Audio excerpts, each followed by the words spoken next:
श्री स्वामी समर्थ. सर्व आत्म्यांना माझा नमस्कार.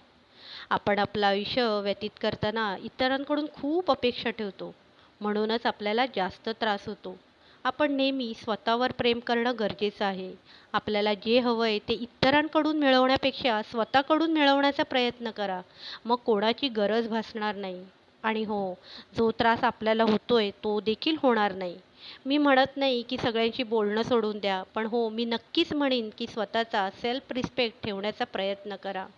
मनुष्य अवतारात एकमेकांची गरज भासते, मान्य आहे. पण त्या गरजेसाठी स्वतःचा आत्मविश्वास कोणाच्या पायाखाली तुडवू देऊ नका. तुम्ही स्वतःवर जेव्हा प्रेम कराल तेव्हा बाकी सगळेजण आपसुकच तुमच्या जवळ येतील. कायम लक्षात ठेवा, आपला मान, आपली रिस्पेक्ट आपण केली तरच इतर लोक आपली रिस्पेक्ट करतील. श्री स्वामी समर्थ. आजची कविता. आपले आयुष्य सरत असते स्वामी आईच्या नामात.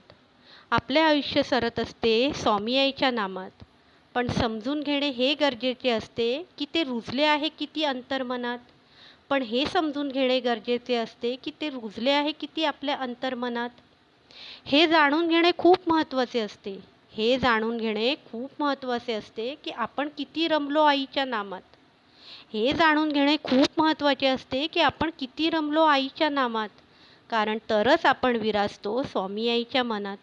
कारण तरच आपण विराजतो स्वामी आईच्या मनात. आयुष्याच्या ह्या वाटचालीत खूप थकले. आयुष्याच्या ह्या वाटचालीत खूप थकले. पण आईच्या नामात सतत रमले. पण आईच्या नामात सतत रमले.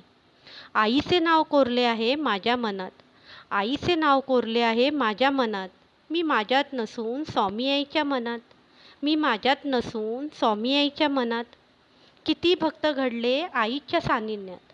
किती भक्त घडले आईच्या सानिध्यात. पण खरंच आता वाटतं आपण का नव्हतो त्या काळात. पण खरंच आता वाटतं आपण का नव्हतो त्या काळात. आईचा गोडवा गात कधी दिवस सरतो हे समजत नाही. आईचा गोडवा गात कधी दिवस सरतो हे समजत नाही. पण खरंच सांगते, हे जाणून घेण्याची इच्छाच उरत नाही. पण खरंच सांगते, हे जाणून घेण्याची इच्छाच उरत नाही. आज मी आहे ते फक्त आईच्या कृपेने. आज मी आहे ते फक्त आईच्या कृपेने. कारण हा देह बनला आहे आईच्या इच्छेने. कारण हा देह बनला आहे आईच्या इच्छेने. आई, सर्व देवदूतांना तू माझ्यासाठी पाठवले. आई, सर्व देवदूतांना तू माझ्यासाठी पाठवले. काय सांगू किती उपकार तू माझ्यावरती केले. काय सांगू किती उपकार तू माझ्यावरती केले.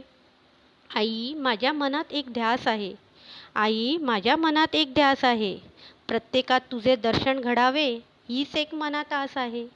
प्रत्येकात तुझे दर्शन घडावे हीच एक मनात आस आहे. आई, प्रत्येक क्षण तू माझ्यासोबत असते. आई, प्रत्येक क्षण तू माझ्यासोबत असते. कारण तूच माझ्या हृदयात वास करत असते. कारण तूच माझ्या हृदयात वास करत असते. श्री स्वामी समर्थ.